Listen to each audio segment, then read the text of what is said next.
Hey guys, this is Northville Tech. In this video, we're gonna learn how to reset your Target account password. Open the website at target.com, then click Sign In. Then a drop-down list will appear. There, you will see again an option for Sign In. Click Sign In.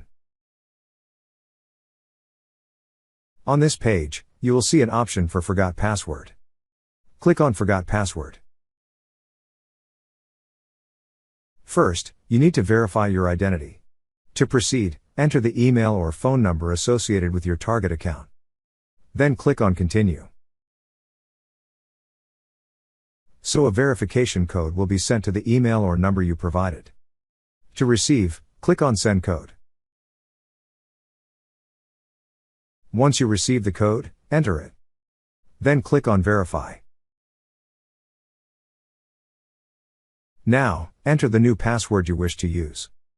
Then click on the Create Password button. And now your password has been successfully reset and you'll be directed to Target's homepage. That's how you reset your Target account password.